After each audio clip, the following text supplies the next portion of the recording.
Hello everyone, welcome to our YouTube channel इसके संकल्प। आपके economics के अभी 6 लेक्चर हो चुके हैं। 6 लेक्चर में हम जो है आपका पंचवर्षीय योजना देखी थी, जिसमें आपकी प्रथम पंचवर्षीय योजना, सेकंड पंचवर्षीय योजना, थर्ड पंचवर्षीय योजना हो चुकी है। मतलब कि हमने 1951 से लेकर 1969 तक 3 पंचवर्षीय योजना और एक योजना अवकाश पढ़ लिया है। योजना अवकाश का मतलब यह है जिस टाइम पर योजना ना बनी हो, किस कारण। बस आपके पता है चीन का युद्ध हमारे ऊपर हुआ था, पाकिस्तान का युद्ध हमारे ऊपर हुआ था और अकाल पड़ा था, तो उसके कारण हम योजना बनाने में सक्षम नहीं थे।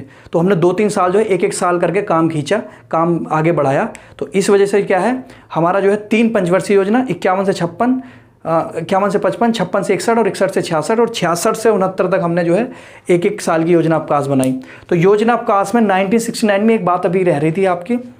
1969 की टाइम की बात है, एक नारीमन समिति बनाई थी और नारीमन समिति ने एक रिकमेंडेशन दी थी कि आप एक कार्यक्रम स्टार्ट करो। सरकार से कहा था, सरकार ने एक कार्यक्रम स्टार्ट किया था। वो कार्यक्रम था आपका लीड बैंक योजना। लीड बैंक योजना का मतलब ये है कि जो बड़े बड़े बैंक हैं वो क्या करें, लीड करें। कैसे? जो बड़े बड़े बैंक हैं, नेशनलाइजेशन बैंक और जो आपका SBI है और उसके जो एसोसिएटेड बैंक हैं, SBI तो बहुत बड़ी शाखा है ना, तो SBI और उसके जो एसोसिएटेड बैंक है जो जिलों में स्थापित हैं, तो वो उन जिलों को गोद में ले लें जिन जिलों में स्थापित हैं वो, और उन जिलों का ध्यान रखें किस तरीके से उनको ऋण देके किसानों को, गरीबों को उनका क्या करें, उत्थान करें। तो लीड बैंक योजना इतनी ही है, आपको उसको देख लेना, पिछला लेक्चर देख लेना। उसके बाद हम आगे सिलसिला बढ़ा रहे हैं। चतुर्थ पंचवर्षीय योजना 1969 के बाद स्टार्ट हो गई, तो 1969 से 74। इंदिरा गांधी का टाइम स्टार्ट हो चुका था 1969 से, इंदिरा गांधी का टाइम स्टार्ट हो चुका था। तो आपको पता है हर किसी आपका पंचवर्षीय योजना का एक मोटिव होता है। प्रथम का भी था, द्वितीय का भी था, तृतीय का भी था। प्रथम का था कृषि को बढ़ाना है, द्वितीय का था उद्योगों को बढ़ाना है और तृतीय का कृषि और उद्योग दोनों को बढ़ाना है। इसका भी एक उद्देश्य होगा, मेन उद्देश्य होता है एक, बाकी अन्य उद्देश्य भी होते हैं। मेन उद्देश्य पे ज़्यादा फोकस किया जाता है, अन्य उद्देश्यों पे भी फोकस किया जाता है लेकिन कम। तो आपका चतुर्थ पंचवर्षीय योजना का आपसे क्वेश्चन पूछा जाएगा क्या उद्देश्य था, तो मुख्य उद्देश्य। तो मुख्य उद्देश्य था आपका इकोनॉमिक ग्रोथ विद स्टेबिलिटी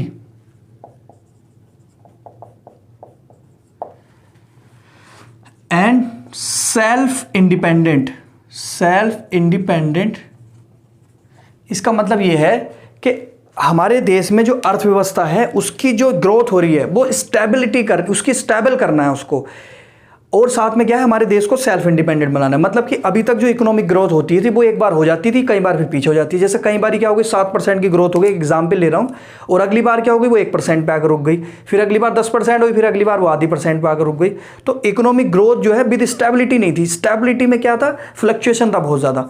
इस बार जो इंदिरा गांधी ने कहा कि इकोनॉमिक ग्रोथ तो करेंगे लेकिन विद स्टेबिलिटी के साथ, स्टेबल करेंगे उसको, और सेल्फ इंडिपेंडेंट, अपनी जो इकोनॉमी को क्या करेंगे, सेल्फ इंडिपेंडेंट बनाएंगे, आत्मनिर्भर बनाएंगे। आत्मनिर्भर इसलिए क्योंकि अभी तक हमारा अमेरिका पे और रूस पर जो है एक डिपेंडेंसी थी।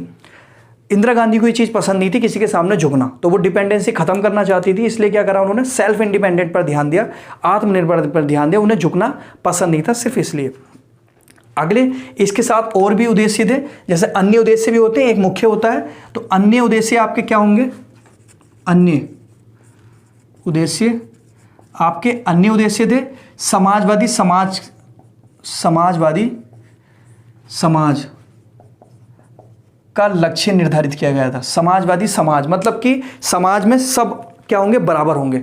अगर सब अमीर है तो सब अमीर ही होंगे, ऐसा नहीं कि बहुत गरीब रह गए कुछ अमीर होकर निकल गए आगे। सबके पास समान चीज़ें होंगी, सबको शिक्षा का, सबको एजुकेशन मतलब आपको चिकित्सा, स्वास्थ्य, पोषण, सबको बराबरी का अधिकार दिया जाएगा, सबको बराबर दिया जाएगा। ये नहीं कि कुछ लोग स्वास्थ्य भी ले रहे हैं, शिक्षा भी ले रहे हैं, हर चीज़ उनको प्रोवाइड हो रही है, लेकिन गरीब लोग को कुछ प्राइवेट नहीं हो रहा, तो सबको समान। तो समाजवादी समाज का लक्ष्य की बात कही गई। और आपको पता है किसी भी इकोनॉमी, उद्योग और कृषि ये बहुत महत्वपूर्ण रोल प्ले करती हैं, तो इन पर तो ध्यान दिया जाएगा, इनको छोड़कर आगे नहीं बढ़ा जा सकता। तो उद्योग और कृषि को भी बढ़ाना है साथ में, इनको भी बढ़ाना है साथ में, ये बात भी थी, कही गई थी। और राष्ट्रीय आय, देश की राष्ट्रीय आय होगी, तो राष्ट्रीय आय का मतलब यह है जितनी राष्ट्रीय आय होगी लोगों की प्रति व्यक्ति आय भी इतनी होगी। राष्ट्रीय आय ज़्यादा होगी तो लोगों की जो है प्रति व्यक्ति आय का मतलब वो कमाने वाले ज़्यादा होंगे। अगर ज़्यादा होगी राष्ट्रीय आय तो प्रति व्यक्ति आय का मतलब हर व्यक्ति की आय होगी। अगर राष्ट्रीय आय कम होगी तो प्रति व्यक्ति आय भी कम होगी। तो राष्ट्रीय आय पर ध्यान दिया जाएगा और आपका रोजगार समृद्धि पर ध्यान दिया जाएगा। रोजगार ग्रोथ की जाएगी। रोजगार अगर नहीं होंगे तो फिर मैंने कल पिछले लेक्चर में जोड़ के बताया था कि रोजगार नहीं तो कुछ नहीं, तो इसलिए रोजगार समृद्धि की जाएगी जिससे कि कुछ बेनिफिट्स हो। और ये जो प्रारूप तैयार किया गया था, क्योंकि हर किसी का एक मॉडल था लगभग, जैसे कि आपका पहली का मॉडल था हैरोल्ड डोमर मॉडल, और द्वितीय का था आपका पीसी महालनोबिस मॉडल, और तृतीय का भी मॉडल था लेकिन उसका कोई नाम नहीं था। हर पंचवर्षीय योजना का एक मॉडल था, तो इसका भी एक मॉडल बनाया गया था, या फिर इसका एक जो नाम दिया गया था उसको देख लेते हैं कि इसका प्रारूप किसने तैयार किया था। प्रारूप, तो इसका जो प्रारूप तैयार किया था, इसका जो पंचवर्षीय योजना का जो ड्राफ्ट तैयार किया गया था वो आपका उपाध्यक्ष थे। कौन?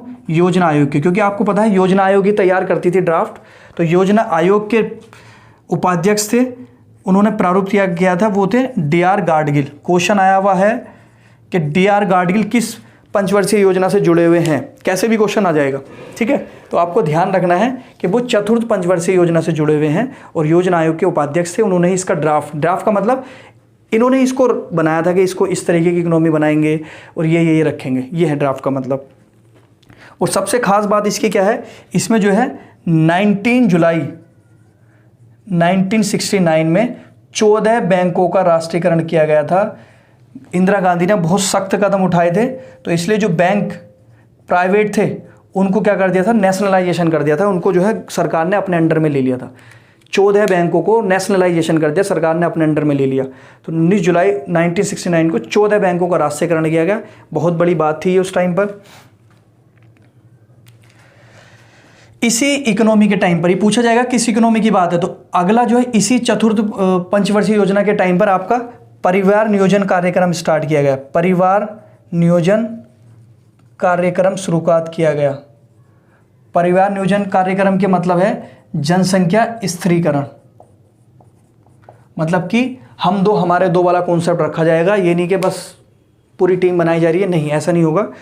जनसंख्या स्थिरीकरण, कम से कम जनसंख्या होगी, लोगों को इस चीज़ के लिए समझाया गया, जागरूक किया गया कि ज़्यादा से ज़्यादा आप ध्यान रखें इस चीज़ का, 1 या 2 बच्चे ही पैदा करें, ज़्यादा ना करें। तो परिवार नियोजन कार्यक्रम मतलब जनसंख्या स्थिरीकरण कम करनी है। तो इसी के साथ आपका इसी सिलसिले को आगे बढ़ाते हैं कि पंचवर्षीय योजना में आपका और भी क्या चीज़ें हुई थी। चतुर्थ में आपका 1974 की बात कर रहा हूँ मैं, हमारे यहाँ परमाणु परीक्षण किया गया था। परमाणु परीक्षण टेस्ट किया गया था परमाणु का, एटम बम का क्या गया था, परमाणु बम का परीक्षण किया गया था, और उसको बोला था बुद्धा स्माइलिंग। मतलब ये कहा गया था कि हमने जो परमाणु परीक्षण किया है उससे जो है बौद्ध धर्म के जो गुरु हैं बुद्ध, उन्होंने स्माइलिंग किया, तो इसको बुद्धा स्माइलिंग नाम दिया गया था। तो 1974 में परमाणु परीक्षण बुद्धा स्माइलिंग नाम दिया गया कि बुद्ध जो है स्माइल कर रहे हैं। तो 1974 में आपका ये थोड़ा एक बार फिर देख लीजिए, मुख्य उद्देश्य, अन्य उद्देश्य, प्रारूप किसने तैयार किया, 14 बैंकों का राष्ट्रीयकरण, परिवार नियोजन कार्यक्रम, और आपका ये 1974 में परमाणु परीक्षण किया गया राजस्थान के अंदर। कहाँ किया गया? राजस्थान के अंदर। तो उसे बुद्धा स्माइलिंग किया गया कि हमारा परमाणु परीक्षण से बुद्धा जो है स्माइल करके गए। अगला इसी में आपका 1974 में DPAP प्रोग्राम चलाया गया। DPAP प्रोग्राम या कार्यक्रम चलाया गया। कार्यक्रम DPAP प्रोग्राम का मतलब है कि आपका सूखा प्रकरण क्षेत्रफल का प्रोग्राम चलाया गया। सूखा प्रकरण क्षेत्रफल कार्यक्रम का मतलब ये है कि जैसे फॉर एग्जांपल हम जिस क्षेत्र में रह रहे हैं, आप जहाँ जो भी देख रहा है उस क्षेत्र में सोच लो आप कि आप सूखे के कारण जो है ग्रसित है, आपके क्षेत्र में कृषि नहीं हो पाती है, तो आप जो है कृषि नहीं कर पाते, तो आपको जो है खाने के लिए अनाज कहाँ से मिलेगा, गेहूँ कहाँ से मिलेगा, चावल कहाँ से मिलेंगे, ठीक है। तो आपके क्षेत्र में अगर सूखा होता रहे तो आपका रोजगार नहीं मिल पाएगा, खाना नहीं मिल पाएगा, तो आपके यहाँ पर दिक्कत बहुत ज़्यादा हो जाएगी। तो उस सूखा जो आ रहा है बार बार, जो मरुस्थलीकरण हो रहा है भूमि का, मरुस्थलीकरण का मतलब भूमि बंजर होती चली जा रही है, तो उस पर ध्यान दिया जाएगा। सरकार ने एक प्रोग्राम चलाया, कार्यक्रम किया, और कार्यक्रम के तहत या तो इस सूखी भूमि को क्या करें, सिंचाई के माध्यम से कृषि के योग्य बनाया जाएगा, या फिर वहाँ पर अगर कृषि योग्य नहीं होगी भूमि या फिर सिंचाई का प्रोग्राम नहीं बन सकता वहाँ पर, तो यहाँ पर रोजगार के कुछ अन्य रिसोर्सेज या सोर्सेज उपलब्ध कराए जाएंगे। कुल मिला के जो वहाँ के लोग मर रहे हैं भूखे, उन पर कुछ ना कुछ कार्यवाही की जाएगी, उनको कुछ ना कुछ रोजगार दिया जाएगा। तो आपका DPAP का कार्यक्रम जरूर ध्यान रखना। सूखा प्रकरण कार्यक्रम था, ये बहुत इंपॉर्टेंट था। तो आपके इसमें 2-3 चीज़ें आपको याद रखनी है। 19 जुलाई 1969 परिवार नियोजन कार्यक्रम, प्रारूप डॉक्टर गिल और परमाणु परीक्षण बुद्धा स्माइलिंग 1974 DPAP कार्यक्रम। तो ये सारी इंपॉर्टेंट चीज़ें हैं जो आपको पता होनी चाहिए। एक बार इसको जल्दी बना लो, फिर आगे की तरफ चलते हैं।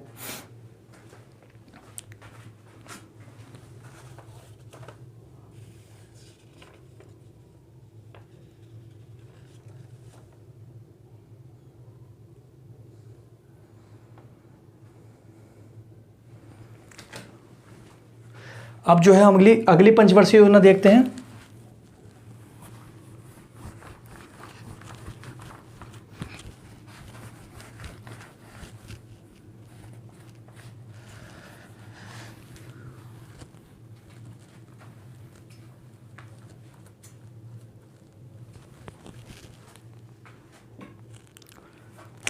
चतुर्थ हो चुकी थी, अब आपकी आई है पंचम पंचवर्षीय योजना, और ये आपकी स्टार्ट जो होगी 1974 से 1979।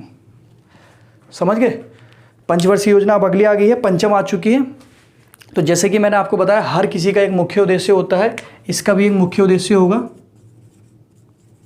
और इसका मुख्य उद्देश्य जो है आपको बहुत ध्यान से सुनना है, क्योंकि पहली बार यूज़ किया गया था वर्ड और बहुत बार एग्जाम में भी पूछा गया है। तो इसलिए जो है इसका जो ध्यान रखना पड़ेगा आपको। इसका जो उद्देश्य था गरीबी उन्मूलन, गरीबी को समाप्त करना है। और फिर दूसरा तो वही है, आत्मनिर्भर बनाना है अपनी इकोनॉमी को, आत्मनिर्भर, सेल्फ इंडिपेंडेंट। तो आपका गरीबी उन्मूलन, आत्मनिर्भर की बात की गई है। आपका मुख्य उद्देश्य था किसका? पंचम पंचवर्षीय योजना का। आपसे पूछा जाएगा कि गरीबी उन्मूलन किस पंचवर्षीय योजना का नारा था या फिर उद्देश्य था, तो आपको बताना है पंचम पंचवर्षीय योजना। कौन सी योजना? पंचम पंचवर्षीय योजना में गरीबी उन्मूलन की बात कही गई थी। इसमें और भी बात कही गई थी कि आपको समाज में समृद्धि लेकर आनी है। वही बातें अगली जो मैं आपको बताता हूँ, समाज में समृद्धि, रोजगार, ये सारी बातें, ये तो बातें रहेंगी। हर किसी योजना का उद्देश्य रहेगा कि समाज में समृद्धि आए, रोजगार आए, बेरोजगारी दूर हो, ये सारी बातें तो रहेंगी। इसमें जो है आपका और भी बहुत मुख्य चीज़ें हम पढ़ेंगे इस योजना में, क्योंकि इंपॉर्टेंट है ये, इसको समझते आइए। इसमें जो है आपकी पहली जो बात की गई 2 अक्टूबर 1975 में RRB की स्थापना की गई। RRB का मतलब regional rural bank, regional rural bank की स्थापना की गई। मतलब कि ग्रामीण स्तर पर बैंक की स्थापना की गई, जिससे ग्रामीण लोगों को क्या करें, किसानी के लिए ऋण दिया जा सके। तो रीजनल रूरल बैंकों की स्थापना की गई 2 अक्टूबर गांधी जयंती पर 1975। ये ध्यान रखना है आपको। और यहाँ पर और स्कीम स्टार्ट की गई, काम के बदले अनाज, काम के बदले अनाज कार्यक्रम की शुरुआत की गई। मतलब कि आपको पता है सरकार जो है कम से कम उस टाइम पर खाने के लिए तो देगी, क्योंकि रोजगार नहीं दे पा रही है तो लोग खाएंगे कहाँ से। तो कुछ काम कर दो, सरकार कुछ ऐसे काम करवाएगी और आपको क्या बदले में देगी, अनाज दे देगी, जिससे आप अपनी रोजी रोटी चला सको। तो काम के बदले अनाज कार्यक्रम किस पंचवर्षीय योजना के तहत था? पंचम पंचवर्षीय योजना के तहत था। इस चीज़ को ध्यान रखना, काम के बदले अनाज कार्यक्रम। इसी के तहत आपका अंत्योदय योजना कार्यक्रम की शुरुआत की गई। ये भी 1977 की बात थी। इसमें क्या कहा था, मैंने आपको बताया था अगर गरीबी उन्मूलन करनी है तो कुछ तो करना पड़ेगा। तो गरीबी उन्मूलन करने के लिए अंत्योदय योजना कार्यक्रम शुरू की गई। इस अंत्योदय योजना कार्यक्रम का मतलब ये था कि विकास करना है, किसका? कौशल विकास करना है, स्किल का डेवलपमेंट करना है, और स्किल डेवलपमेंट के साथ रोजगार के अवसर प्रदान करने हैं, जिससे कि शहरी और ग्रामीण जो है आपकी बेरोजगारी या आपकी गरीबी दूर हो सके। तो आपका अंत्योदय योजना कार्यक्रम के तहत क्या किया है, स्किल डेवलपमेंट किया है, और स्किल डेवलपमेंट के तहत रोजगार लाए हैं और रोजगार में वो स्किल डेवलपमेंट जो व्यक्ति है वो काम करेगा और फिर जो है उसकी गरीबी दूर होगी, चाहे वो शहरी हो चाहे वो ग्रामीण हो। तो अंत्योदय योजना कार्यक्रम के तहत इतना। और न्यूनतम आवश्यक कार्यक्रम स्टार्ट किया गया, ये बहुत ज़्यादा इंपॉर्टेंट है। ये भी आपका पंचम पंचवर्षीय योजना में स्टार्ट किया गया है। न्यूनतम आवश्यक कार्यक्रम, न्यूनतम आवश्यक कार्यक्रम का मतलब जो न्यूनतम ज़रूरी चीज़ें हैं उनको ऊपर बहुत ज़्यादा ध्यान दिया सरकार ने इस पंचवर्षीय योजना के तहत। न्यूनतम आवश्यक करने कार्यक्रम का मतलब ये है पेयजल आपको पीने योग्य शुद्ध जरूर मुहैया कराया जाएगा। प्राइमरी एजुकेशन आपको जरूर दी जाएगी। प्राइमरी का मतलब जो आप फर्स्ट सेकंड थर्ड जो LKG UKG 5th 6th ये एजुकेशन आपको जरूर दी जाएगी। हायर एजुकेशन का वादा नहीं है, प्राइमरी एजुकेशन तो आपको दी ही जाएगी। आपको आवास दिया जाएगा रहने के लिए, कहीं फुटपाथ पर नहीं, आवास इस तरीके से इसमें बोला गया। बिजली, ग्रामीण बिजली बहुत ज़रूरी, बिजली आपके लिए बेसिक है। स्वास्थ्य आपके लिए बहुत बेसिक है। पोषण आपके लिए बहुत बेसिक है। तो बहुत फंडामेंटल जो आधारभूत चीज़ें हैं उनको आपका जो है न्यूनतम आवश्यक जो है आपका प्रोग्राम के तहत उनको पूरा करने की बात कही कि बिजली, पानी, आवास, खाना, पोषण, स्वास्थ्य, ये शिक्षा, छोटी मोट, ये सारी चीज़ें आपको न्यूनतम आवश्यक कार्यक्रम के तहत दी जाएगी। हाँ, जो आपका उपभोग है उस पर जो है अनावश्यक उपभोग पर प्रतिबंध लगा दिया गया है। जैसे आप लोग करते हैं ना आजकल अनावश्यक उपभोग प्रतिबंध, उस टाइम पर उसका बैन कर दिया था। जैसे पिज़्ज़ा खा रहे हो, बर्गर खा रहे हो, मोमोज खा रहे हो, गलत बात है, नहीं खानी चाहिए। तो अनावश्यक जो है आपका उपभोग जो नहीं करना है, प्रतिबंध कर दिया था उस पर। तो न्यूनतम आवश्यक कार्यक्रम, इसमें आपका जो है एक मॉडल था DP धर मॉडल। कौन सा मॉडल था? DP धर मॉडल। आपसे क्वेश्चन पूछा जाएगा कि DP धर मॉडल कौन सी पंचवर्षीय योजना का कार्यक्रम रहा है, तो आपको बताना है DP धर मॉडल आपका पंचम पंचवर्षीय योजना में लागू किया था। DP धर मॉडल, DP का मतलब वो DP नहीं जो आप लगाते हो, वो DP नहीं, दुर्गा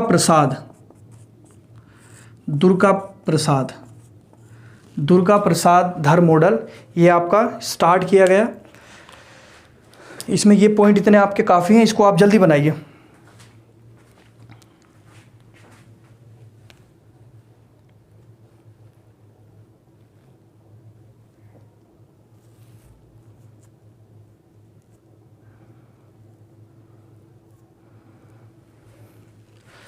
अब जो है हम आगे की तरफ चलते हैं।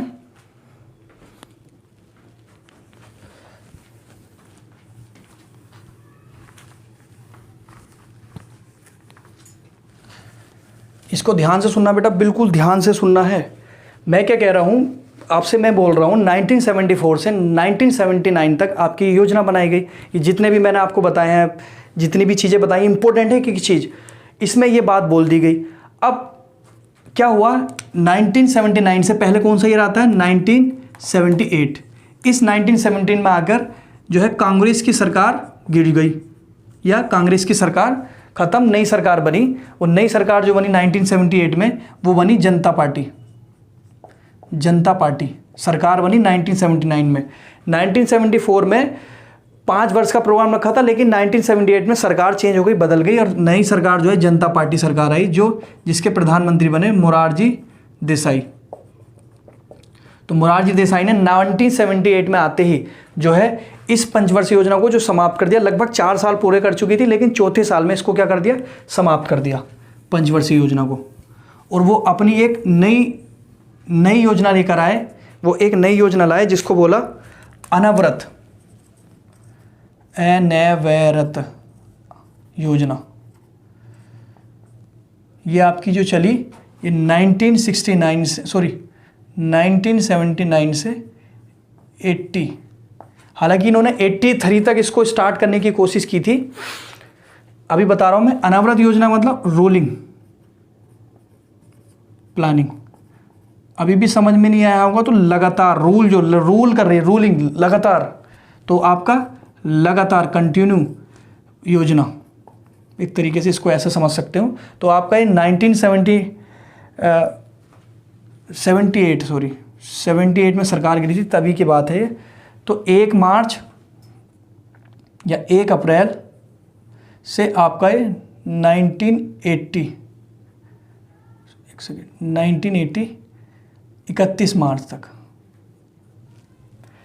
एक बार वो सुन लो, जैसी सरकार गिरी तभी नई सरकार ने, मोरारजी देसाई ने इंदिरा गांधी है कांग्रेस सरकार की जो पंचवर्षीय योजना उसको समाप्त कर दिया, और समाप्त करने के बाद एक ये नई योजना लेकर आए जिसका नाम था अनवरत योजना, रोलिंग प्लानिंग या फिर लगातार योजना। ये 1 अप्रैल 1978 से 31 मार्च 1980 तक चली, क्योंकि 1980 में फिर सरकार किसकी बन चुकी थी, इंदिरा गांधी की सरकार बन चुकी थी।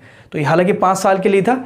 अभी हमारी जो है पंचवर्षीय योजना है, छठी नहीं आई है, इसको नाम भले ही छठे देते हैं लेकिन छठी पंचवर्षीय योजना वो छठे नाम से ही आई थी, समझ रहे हो आप। तो कांग्रेस की जगह जो है जनता पार्टी मोरारजी देसाई ने यहाँ पर इसको संभाला था, और इसका जो था आपका डी.आर. गाडगिल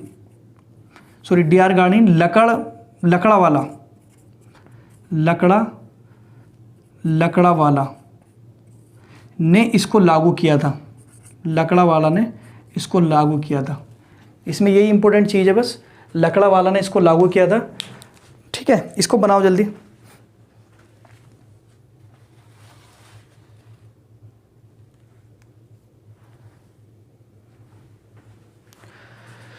तो आपका ये आई होप हो चुका होगा। तो अनवरत योजना को ज़्यादा उसमें मत लेना।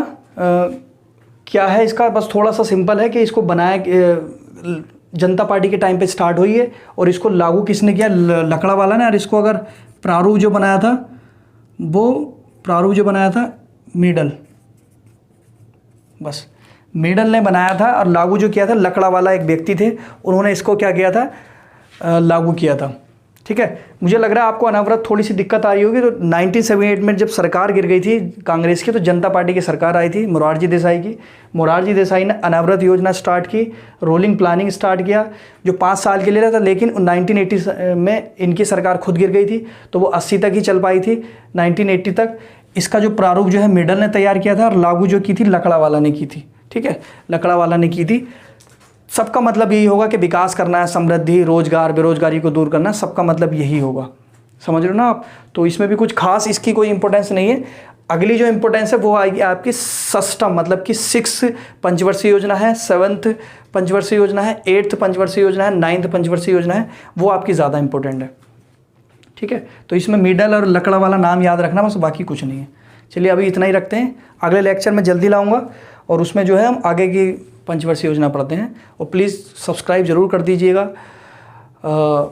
बाकी आपकी मर्ज़ी है, लेकिन अगर मेहनत लगती है तो कर दीजिए। अगर थैंक यू सो मच।